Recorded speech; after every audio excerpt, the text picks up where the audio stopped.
Welcome everyone to another live edition of 410 Sports Talk. I'm Glenn Martin here with my co-host James Haskell. DK's in the background helping us out, and we are here and excited to get you prepped and ready for this weekend's matchup against the Los Angeles Rams in a game where the Ravens are going to get some help back on the field and hope to keep their season hopes and dreams alive and hopefully not fall to 1-5 after, a disappointing and kind of tough start to the season. But the good news is they do get some help to get back on the right track, hopefully. But before we get into it, Jimbo, how are you doing this fine evening? Doing good. My optimism seems to be going up and down, but I'm trying to keep a long view here when it comes to the Ravens to keep some semblance of a heartbeat. But I'm doing good, man. Doing good, and hopefully you guys are as well. If you're not doing so good in the identity theft department, our loyal partner, Delete Me. What's up? I said, listen up. That's right. Stop. Take notes for a second, because Delete Me makes it easy, quick, and safe to remove your personal data online at a time when surveillance and data breaches are common enough to make everyone vulnerable. You guys all remember the 23andMe thing? All your genetics out there? Yeah. Yep. They just went bankrupt. Yeah. Wonder where that stuff's going to be. I wonder how long it takes to be on the dark web. I'm sure it's already there. Data brokers make a profit off your data. It's a commodity. Everything from social security number to apparently your DNA, your genetic information at this point. And then of course they're able to sell that for a profit. So take control of your data and keep your private life private by signing up for Delete Me. Now at a special discount for our listeners. Get 20% off your Delete Me plan when you go to joindeleteme.com/hit and use the promo code HIT, H-I-T, and at checkout. It's the only way you'll get 20% off. Of course, like I said, go to joindeleteme.com/hit and enter the word HIT at checkout as a promo code, and you'll get that 20% off. Yeah, buddy. Yeah, it's now more important maybe, or definitely than ever. So definitely check it out. It's only getting more and more important every day. Every day. All right, but we are here to talk about the Rams and Ravens matchup as the Ravens try and keep their season hopes alive with a very tough opponent. Now, the first good news is, Jim, at least they're coming to Baltimore, and we're not having to fly all the way to the West Coast and kind of endure the travel, the woes of traveling. By the way, everything went well? You're good? You're here? Did you not travel yesterday? Yeah, I traveled yesterday. It was out and back. Okay, good. Smooth flights. Everything worked out. We had delays, but it was fine. I just wanted to get there and back safely. Got you. A Cali Factor shouting out from San Diego, enjoying the beautiful weather as a Ravens fan. Ravens 76. Be more. Appreciate you coming out. Always blessed. Surf City. Clot is in the building, ladies and gentlemen. Zeke is here. King Blaze, Surf City. Appreciate you guys joining us. Now we always like to start.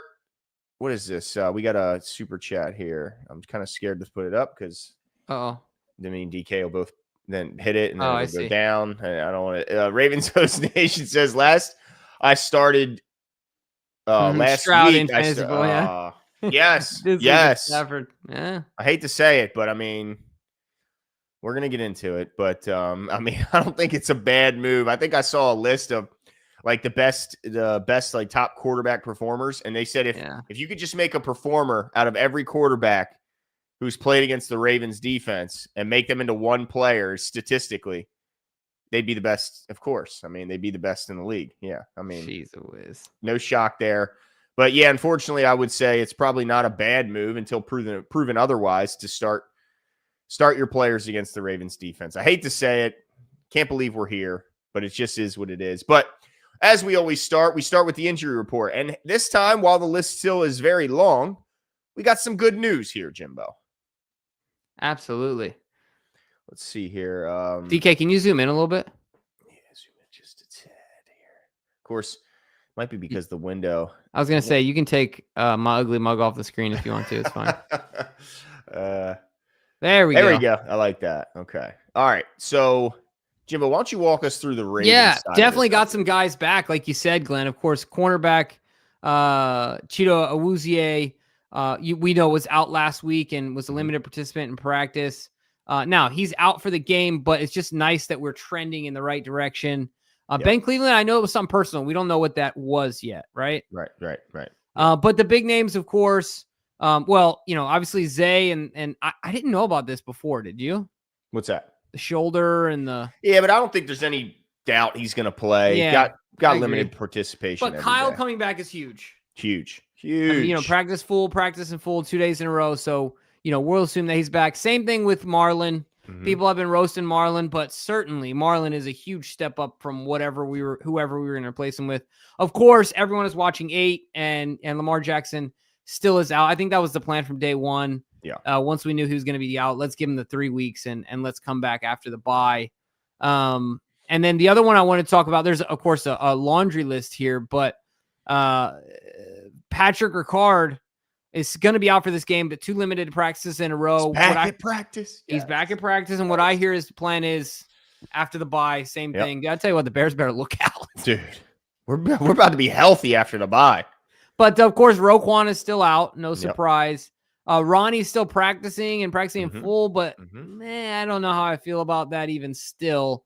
And then of course, Devontae Walker did miss practice today and was limited, has the oblique issue.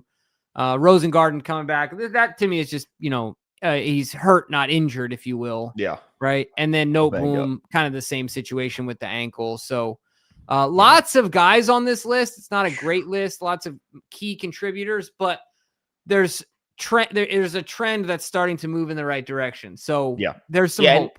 And quickly, just to go over, I saw some things on social media like, man, Emery's back out there. He's practiced in full all week. Why is he already listed as out? Well, Emory Jones didn't participate in anything to this point. This is his training camp at this point. Like, this guy has a long way to go to get back on the field.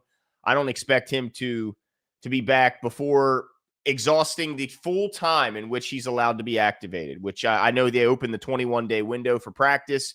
And then I think it's going to still be a long it's a stretch to think a guy who didn't participate at all in OTAs, at all in training camp, no preseason work. He becomes active in week 5 of a team that's struggling. He's not going to be out there for a long time, but at least exciting to see him back at practice. And we'll kind of take it from there. But man, Ronnie Stanley, please get out there, Ronnie, please. Yeah, absolutely. Right, get out there and be healthy, man.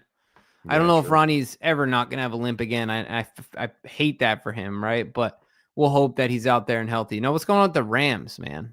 Yeah, the Rams have a shorter list, but have some names we have to point out. Tutu Atwell, the speedster for them at wide receiver, questionable with a hamstring, but did practice the last 2 days. Havenstein looks like he's doubtful, did not participate all week in practice with an ankle injury. Higbee, he's back at practice in full capacity. The tight end dealing with a hip injury. He's a talented tight end, no doubt about it. Let's see if there's any other. Parkinson, the tight end, dealing with concussion. He's very much so questionable. And Omar Heights, the inside linebacker, is doubtful, did not participate in practice all week. So very much so at risk there. Puka Nacua is on here, but believe me, he's playing. He's just resting. They're letting that monster, that animal rest that we're going to have to deal with coming up this Sunday. But look, we're the more beat up team. It's pretty clear. I don't think you're going to find many teams that challenge us in that category. But like I said, we're getting some guys back. So hopefully we can get to playing some good football. Yeah, let's go, man. All right, where do you want to start? Which side? Which side do you want to start on? Well, let's talk about it. Let's talk about our offense, Glenn. And let's see, is there any opportunity for growth here offensively? Whether, like in your mind, whether that means we're getting healthier. So we talked about the potential for Ronnie playing more. Yeah. Ricard's not going to be back for this game. No. But where do we go from here offensively? Are there any opportunities to improve in this game?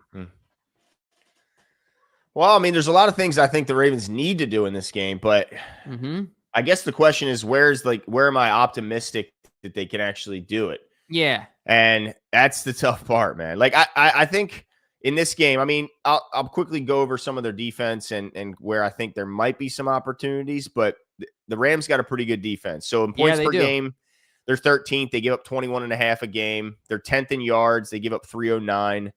Let's see, third down conversion, they're 8th in the league. 35% of the time opponents convert on third down. Rushing yards per game, I mean, they're pretty good. They're 10th. They give up just 93 and a half yards per game on the ground. Passing yards per game, they're 18th, so kind of middle of the pack, giving up 215.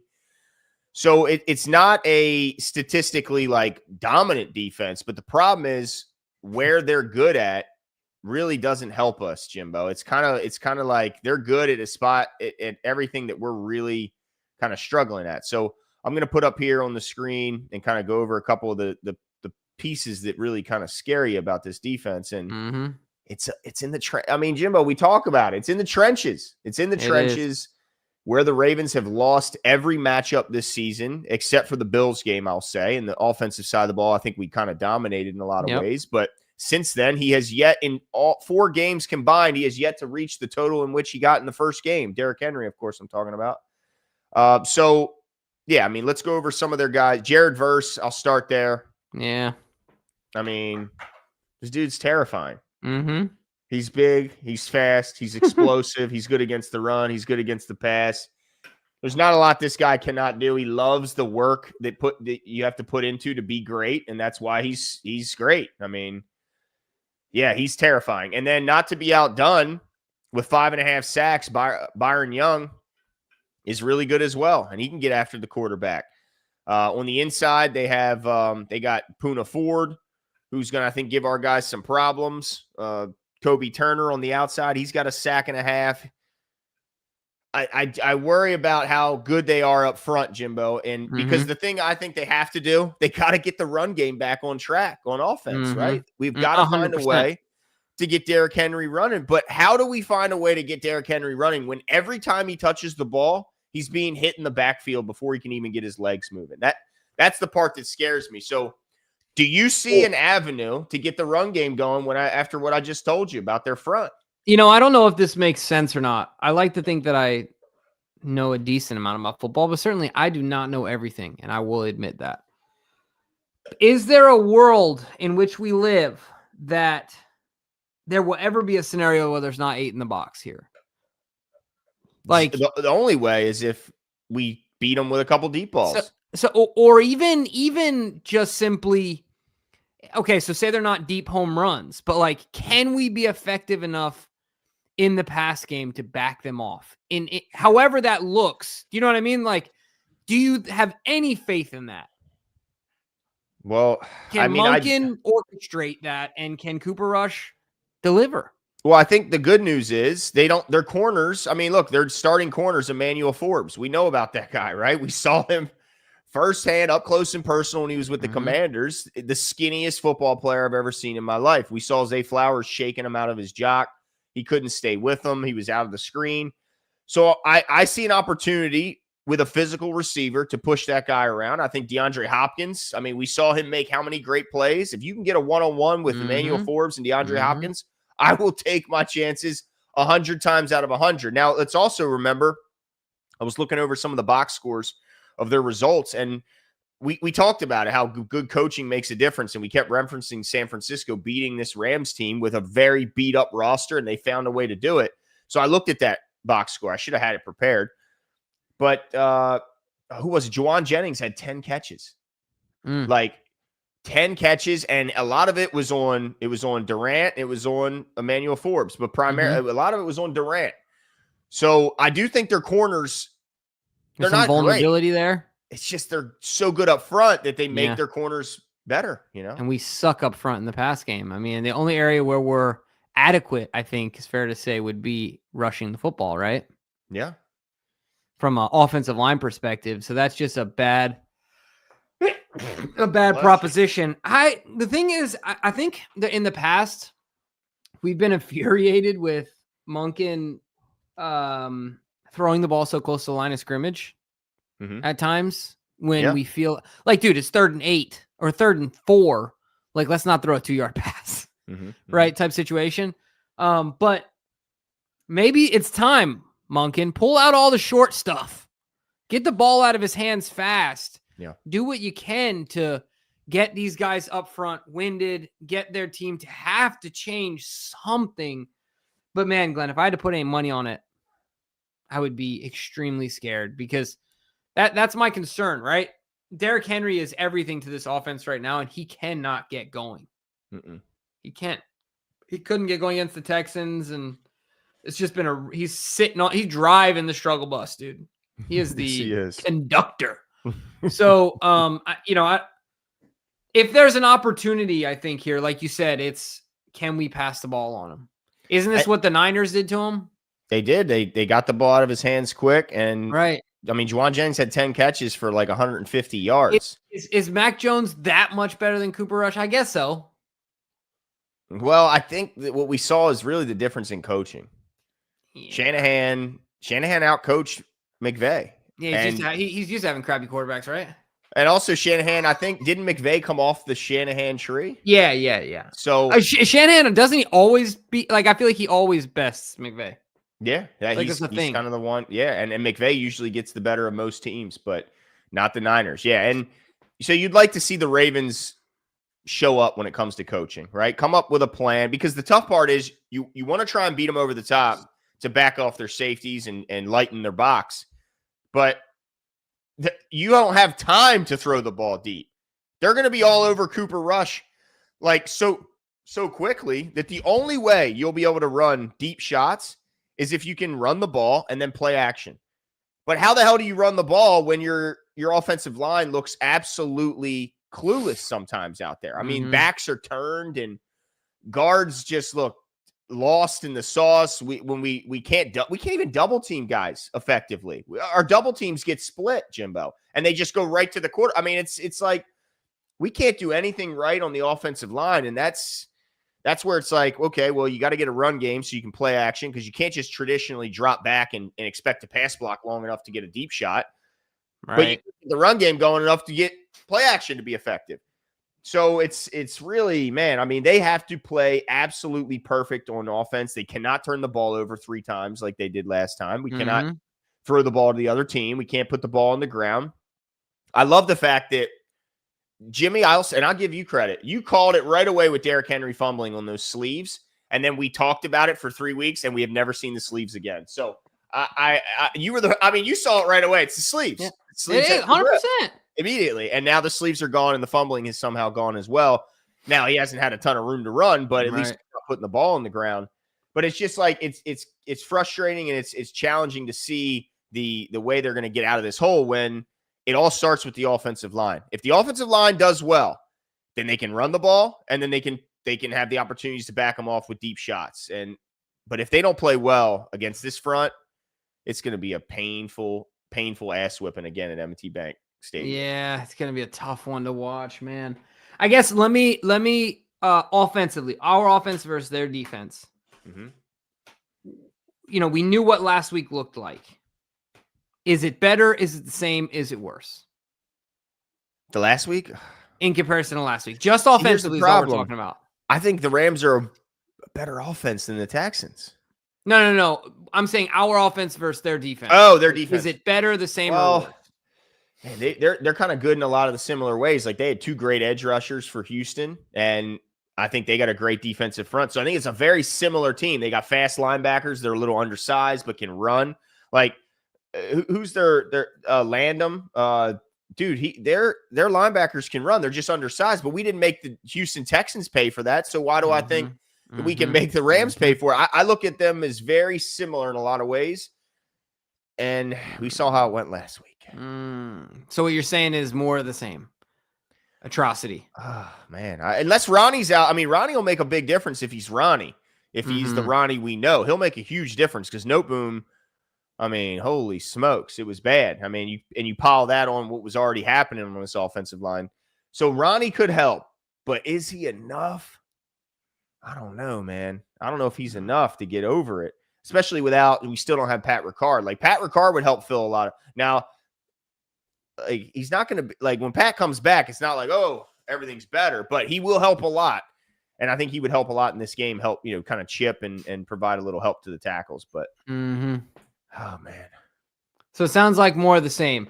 Can we, at the very least, this is my hope, can we not turn the ball? Can we not have a hat trick of interceptions? And does that do anything, right? Part of these are rhetorical questions, right? Yeah. Like, does that happen? And does it actually matter? You know what I mean? Because even if he plays clean and they still put up a 40 piece, you're going to put up 20 instead of, what do we put up against the Texans? I don't know, 10? 10. So you put 20 and 10, they still double us up. That's my concern. Look, that's funny. Surf City says we should have signed Flacco. Yeah. Well, he's traveling around the AFC North. Maybe he'll make his way here by the end of the year. Yeah, but what? I mean, it would have been cool for like nostalgia, but what would it have really done? It's been the same boat as we're in now with Cooper Rush. Same thing. Yeah, I agree with that. I mean, zero mobility, like behind a shitty offensive line. Yeah, I mean, it would have probably been a lot of the same thing. I mean, look, the Ravens they have to sustain drives in order to, help out this defense. Yep. And in order to sustain drives, they have to be able to run the football. So everything comes down to, can they get the run game going? If they can get the run game going, that tells me they're winning up front on the offensive line, and then there's hope for everything else to kind of fall in line. It's possible. It's possible. I mean, maybe the Rams will be jet lagged like crazy. Maybe they'll, I don't know. It's a tough flight. It's a tough flight. We need some food poisoning to run through that locker room. Holy smokes. But yeah, I mean, it's going to be an uphill battle, but like I said, they got to run the ball and they got to not turn the ball over and somehow try and possess the ball for at least half. I mean, it was bad last week, bro. It was bad. It was bad. So I think that as we kind of, what's up? Don Royal says 60-10. Oh, Rams. I know. That's crazy. DK said something real quick. Let's see what he's going to say. Oh, yeah. So as we turn the page, I think the only opportunity for growth in this game is probably defensively. Yeah. I mean, based on health alone. Yeah. Right. You get your all-pro addition by subtraction. Yeah. You get rid of Owe. Yeah, that's true. And you got two. Well, let's see. Are either of them going to be elevated? I believe both will be playing for game day. So you got two new pieces there, albeit in the freaking secondary. My favorite right now. Yeah, Gilman and CJ Gardner you're talking about. Yep. Yeah, exactly. So why don't you break down their offense a little bit, and we'll talk about if our defense has any chance to do anything. Well, you're not going to like I like this, how you Jimbo. You're not going to like this, Jimbo, but they're good. I know. There is some interesting things about, like, they're kind of top heavy as an offense, though? Does it even matter? I mean, they are, but they're healthy, so it doesn't matter right now if they were to get banged up. But most teams are like that. Stafford, that's fair. 11 touchdowns, 2 picks, 1,500 yards, averaging 300 almost on the button here per game. So the guy absolutely slings it around. Now, he's not going to bring you anything as a rusher, as you can see on the screen. 11 carries, negative 4 yards. So at least there's one part you don't have to worry about his game, which is him as a scrambler. But on the ground, you do have to worry about Kyron Williams, who's kind of their do-it-all back. 368 yards so far this season, 4.5 yards per carry. Only has 1 touchdown on the ground and has lost 2 fumbles, which has kind of been his Achilles heel this year is the fumbles lost. Same with Matt Stafford. Lost 1 fumble, fumbled twice, but he's only got 2 picks. So there's not a lot of turnovers from this offense, which is kind of scary considering I just said we kind of got to win the turnover battle. And this is an offense that doesn't turn it over very much. But and Blake Corum backing up Kyron Williams is a hell of a player, too, if anybody followed Michigan football. Yep. And he's also a Maryland kid, so always kind of cool to root for him. And I think he could be a starter. It's just Kyron's been really good for them. But here's where it gets scary, Jimbo. Puka Nacua, in my opinion, is the best receiver in football. Like right now, it's pretty hard to argue.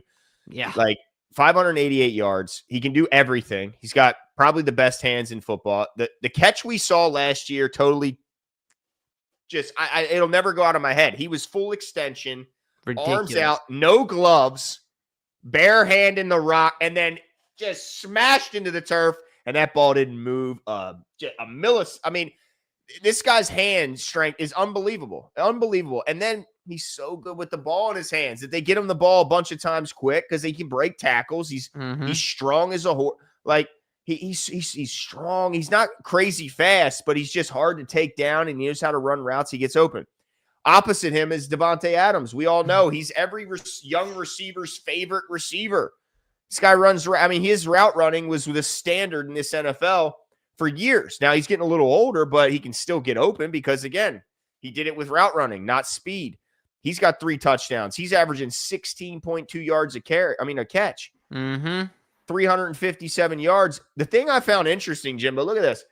Puka's got 62 targets, and he's turned that into 52 catches. Only 10 missed targets. Look at the difference for Devontae. Like, oh, shoot. Ooh.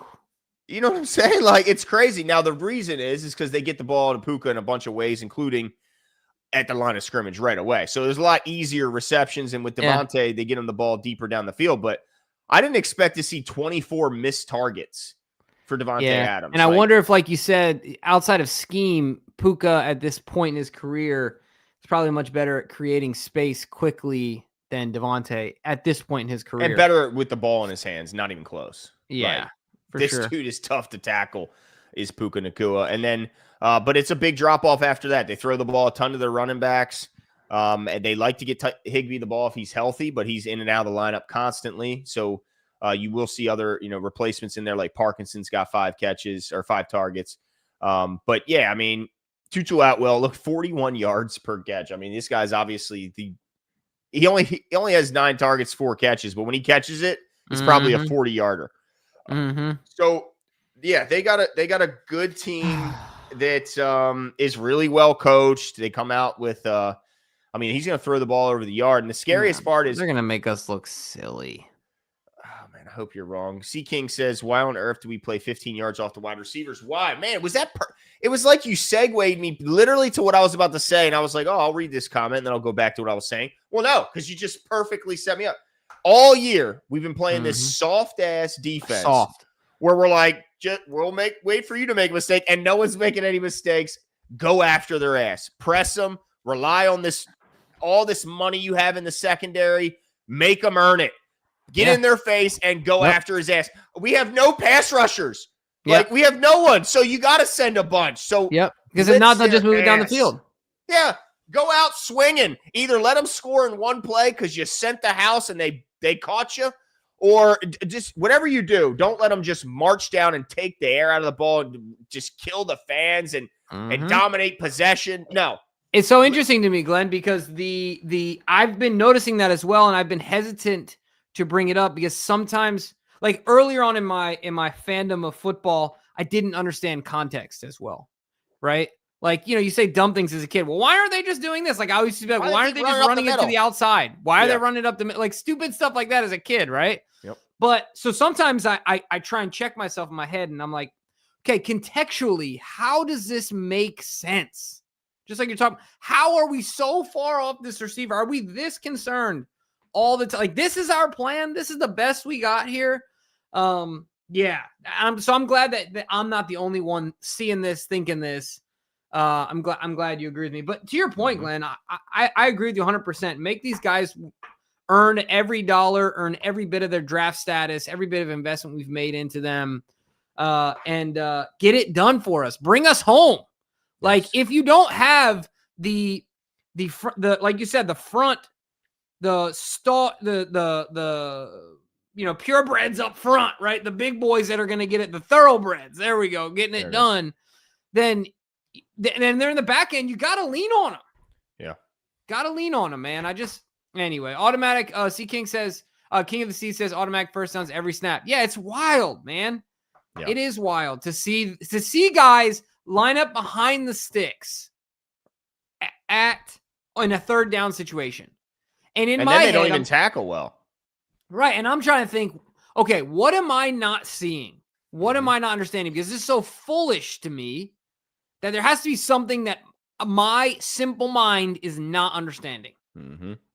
But once again, glad I'm not the only one. No, it's just playing scared. And it's like, you're not even getting close to affecting the quarterback. If you do that to Matthew Stafford, if you're going to let Matt Stafford stand back there, the cannon arm that he still has, that has not gone anywhere, he can still make any damn throw. I mean, we saw it not too long ago in Baltimore. This dude was carving us up. So you have got to affect him. And if the only way you can get to him is by sending more than they're blocking, then so be it. put guys on islands. At least one thing you don't have to worry. They don't have the fastest team. Puka's not super fast. Devontae's not super fast. Kyron's not even super fast. Now, they're obviously great route runners and create separation with their other tools, but we got great corners. What the hell are y'all getting paid all this money for? Running all, I mean, let's see what you got, Nate. Let's see what you got, Marlon, Jair. That's why we brought you here. Let's make a play, and let's see what these new safeties got. I'm excited about what Gilman might bring. I think he's a sure tackler. He's a hard hitter. CJ Gardner-Johnson, I'm hopeful. I'm a little bit apprehensive with him because of his recent issues getting ousted from other teams, especially teams that saw he was successful and they still didn't want him. But hey, maybe he has a renewed kind of lease on his NFL life, and he can turn around some of the maybe behavioral issues he had in his last stops, and maybe that difference will allow Kyle Hamilton to get up to the line of scrimmage and become the all-world safety again. The reason the Ravens paid him, because we haven't been hearing his name a lot lately, and I think he has to be a big difference maker in this game. Couldn't agree more, man. We need all, like you said, all the talent we got. I love that point. Have to lean on these guys, find ways to put more and more on their plate, because this is the only day this is the only way we get the truck up the hill. That's it. It's the only way, man. But folks, if they lose this game, which, I mean, it's not looking great, but the season isn't over. No, it's not over. They can still get to 10 wins. Jimmy put the map on it for us on Wednesday. They can still get to 10 wins even with this loss. But if they were to somehow win this game, man, would that be exciting? Going into the bye week, you got a win under your belt when no one else thought you could do it. And now you're getting the guys back coming in out of the bye in that Bears game to start the charge to make the freaking playoffs. And with the wind in your back, hopefully, like you said, from a health perspective, and still, if I'm not mistaken, Glenn, 5 division games left. Yes. Yeah. Beat the Steelers' ass twice. Take care of business. They'll fall apart. Right. And you still got the Jets. You still got obviously the Bears, I think is a winnable game. You still got the Jets. You still got the Dolphins. Got the Bengals twice. Got the Steelers twice.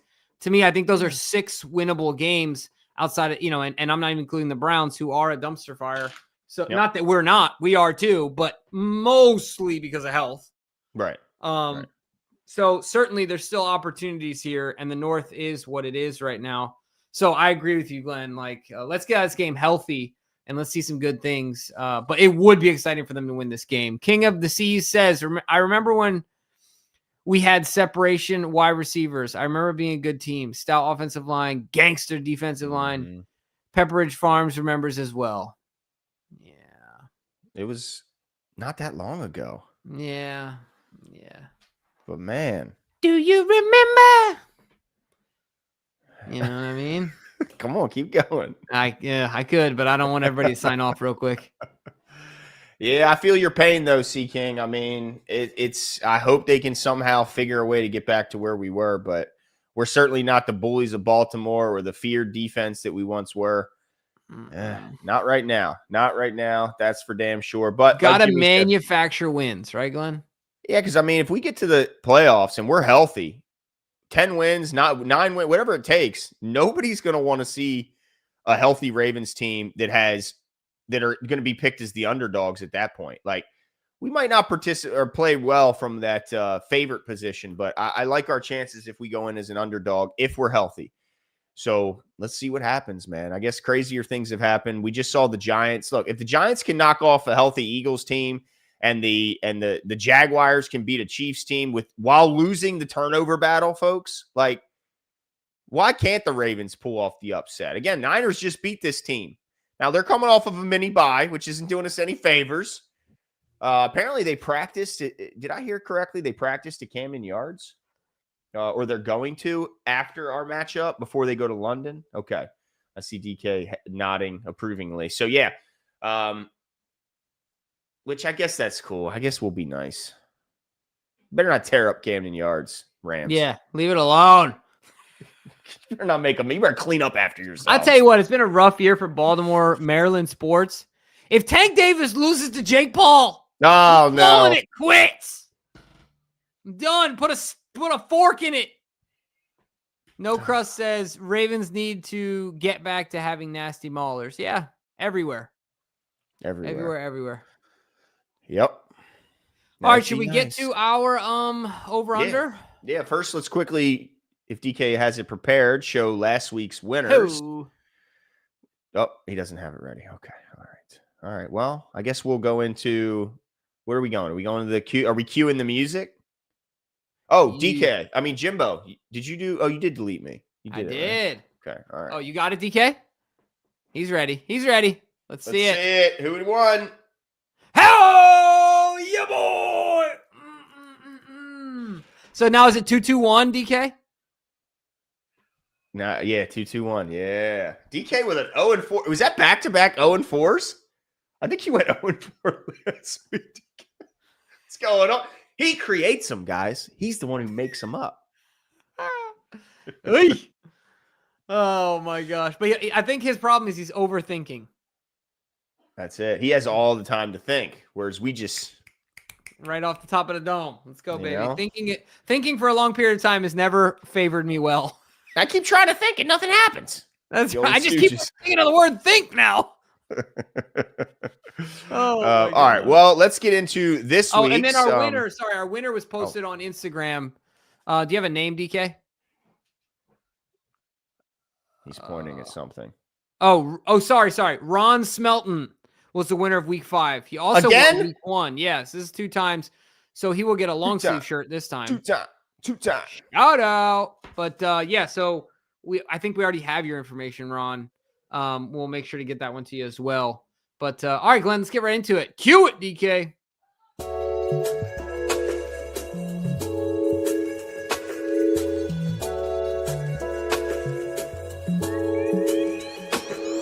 To my on the bad fly, trying to let they cast stock, homie, let them know you here. All my ladies that be mad high, get me off like mad lie. Shawty, let me get this clear. Okay, Baltimore the backdrop, rep it like a mascot. I'ma let them know we here. All my ladies. Let's go. You guys should have seen Glenn dancing. You were biting your bottom lip while you're not doing it. I want to hear it from you. That's what we need, a compilation of just the small little windows of all 3 of us when that song's playing. For real. It's too much. But all right, let's get into this week's over-under competition. We always start with the offensive side of things. So, DK, how do we get started? Oh, boy. This is a good one. Keaton Mitchell rushing yards sets the over-under at 17.5. I like that. I'm going to let you answer this one first. Jimbo. How many did you have last week? Do we know? What do you want us to do the job for you? Figure it out, dude. It's your answer. I'm going with what the heck? Let's go over, baby. Oh man, you're gonna regret that. I'm gonna say under. Do you want me to fill your answers in for you? Sure. Thank you. That's very kind. All right, I'll make sure I pick whatever answer I want it to be. All right, so you say over, I say under. Until I see it, I just, how can I? We can't get Derrick Henry much over 17.5. How could I possibly predict that Keaton Mitchell, although I'm I think he should be active, especially net with Lamar Jackson now. I think it only makes more sense to get somebody out there who can maybe get to the edge, can maybe take an angle away from someone, some bit of spark to this offense. But until I see it effectively used, I'm going to say under. DK says over. So he agrees with you, Jimbo. All right, next one we have the Ravens receiving long. So their longest receiving play of the day. Will it be over or under 42.5 yards? You go first. I'm going to say under. And I think the only way I could be wrong here is if somebody makes a highlight play. And I think that's probably going to be needed. Like we get the ball to Zay and he makes 3 people miss and turns a 5-yard catch into a 50-yard touchdown. Or Isaiah Likely does something similar to that. But I don't think they're going to have the time to drop back and throw the ball far enough to get this accomplished without an incredible amount of yak yards. So I'm going to say under, but I'm hoping I'm wrong. Yeah, I'm going over because didn't Zay go over last week? Did he have a long? They had a long bomb. I think it was 46 yards. Was it? No. Okay. 56 DK? Was it something like that? It was long. Okay. So I'm going over because if we can do it against the Texans, I think we can do it against the Rams. That's really my only logic. And it does help my case that Tez is not playing. This is true. Tez is a big play threat here. So hopefully Tez gets healthy quicker. But I say under. DK agrees with you over, so I'm going to win this week because you guys are on the same page. All right, next one we have Puka Nacua receiving yards 85.5 is where he sets the line. Over. Just book it and go to the bank, dude. Just start walking now. I mean, even if we were playing well and healthy, 85.5 for Puka, that's halftime. They just get him the ball so much, man. He just gets every target. It's insane. And they give him so many opportunities to break one with his legs. It's just, I say over. It looks like we all agree. I mean, you could have put that. How high would he have had to put that, Jimbo? That's 120 to make me think. 120. Make me think. I love how you're dead ass serious. Yeah. I mean, you? No, I'm with you, bro. I think it might. Look, Puka's over-under is 95.5 on FanDuel, says T.O. I think that's a low. I'd take, matter of fact. Book it. I'm putting a couple shekels on that over. Yeah, I'm with you. 120.5, 125, something like that. Yeah, I think that's an easy over. Ravens sack total is the next one, Jimbo. 1.5 is where DK sets the line. Do we have any luck without our? I think he trips on his feet and we get 1. Okay, I'm going under. Gosh, yeah, I got to agree with you. I hate to say it because I want to be wrong here, but I think he runs himself into one. But other than that, I mean, what have we seen? We've seen nothing. Nothing. Like maybe it helps that Kyle Hamilton's back, right? Like, I mean, we're going to use him as our blitzer. I mean, he's probably our best pass rusher at this point. At this point, probably is. So, yeah, that's about all I can see. Him tripping on his feet. I love how DK was positive for all of these except for Puka, which I don't know. I mean, he kind of had to do that, but he says over. Okay. I see an 0-4. I see a 1-3 for DK. But no, I hope he's absolutely right. I hope he goes 4-0. Well, 3-1. I hope he gets wrong that Puka one. All right. First tiebreaker, total score. 45.5 is where it's set. Jeez, that's good. Remember how many high over-unders we had last year that were crazy? Now we're just yeah, but it's still going to be over. Why? Our defense is giving up 33 points a game. Yeah. I can't understand you, DK. My apologies. I think it's 35. Oh, it's 35 now. I think it might be. Yeah, I have to look at I'm it. going over. I think they win. I think it's another 40 spot. I'm going to go 41 to 20. Wow. Okay. All right. Well, you better than me, Jim. But I say over as well, but I don't think we're gonna have as much offensive success. I hate to say it. I think we're gonna lose 38.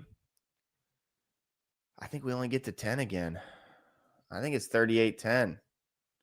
Rams. Oh, DK's picking the Rams as well. Dang, you say we get to 28 points. I just don't see how the hell we get to 28 points against this defense. Unless they just throw it the wrong way. I wish. I hope you guys are right as far as like getting some points on the board, but I think I was being generous at 10. Gosh, it's so crazy how we're here. It is so crazy how we're here, Glenn. That is exactly right. Dude, look at DK's yard prediction. Let me see. Oh, my God. Oh, I'll do you one better, DK. No. Are you going to get This is wrong, guys. DK guessed 250 yards, folks. Yep.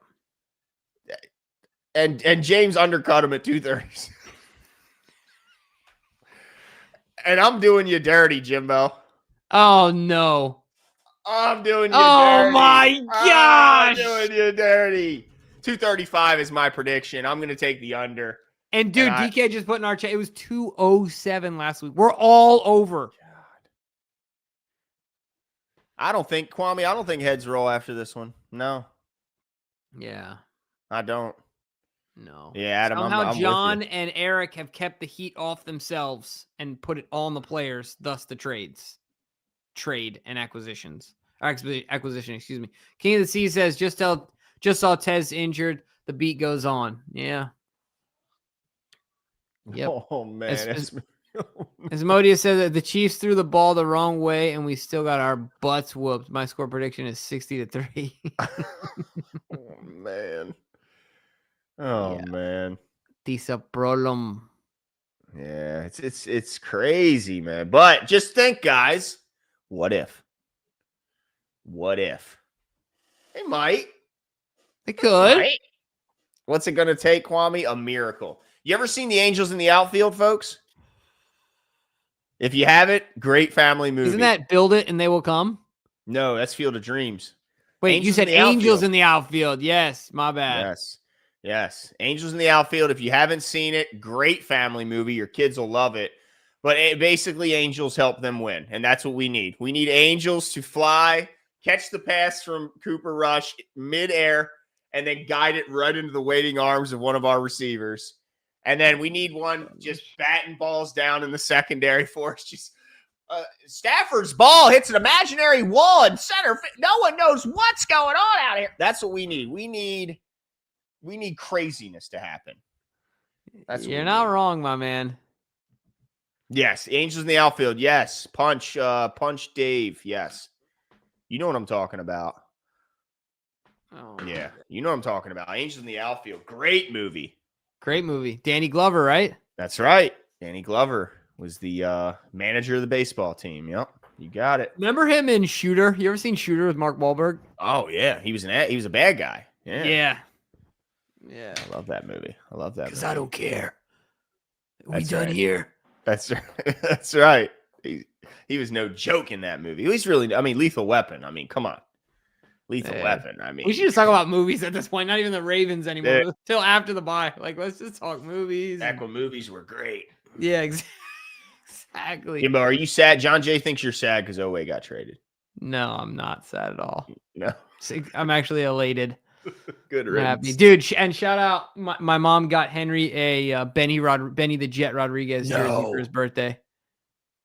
Legend. So, you know the jersey he wears at the end, the pinstripe? Yes. Yeah, dude.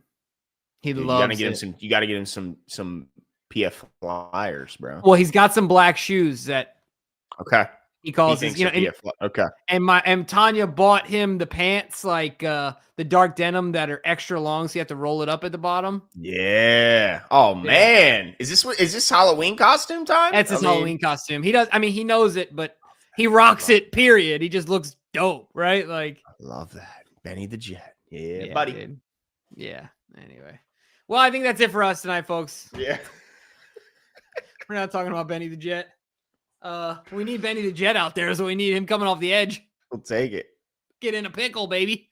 Dude, I tried to get the kids to, after our short game of wiffle ball, I tried to get them to play Rundown. Oh, dude, you got to teach people to play Rundown. Well, there's a bunch of 4-year-olds. Not happening. It did not happen. No. I gave up real quick. Nope. Yeah. As Modi Sano says, the Ravens are Cottonelle Ultra Soft Bad Flush. Yeah. Yeah. They are soft and they are bad. Yeah. Not a good, and they're bad coach. They're poorly coached. Yeah, DK is now encouraging people to watch that movie, Angels in the Outfield, or Sandlot, or both, instead of the Ravens game. For sure. Yeah. You won't be disappointed, let me tell you. But after the game, make sure you're here with us, folks, because we will be here live, win or loss, to help you get through to the bye week. And hopefully, look, after the bye week, guys, it could be a whole different ball game with this team. Let's just hope that whatever happens this game they'll turn the page in the bye, and it'll be a whole different Ravens team coming out of the bye against the Bears. And just maybe they sneak this win. If they sneak this win and head into the bye, that'd be sweet. Mm-hmm. Let us know what you guys think in the comments below, and we'll talk to you guys right after the game. See you. Can't give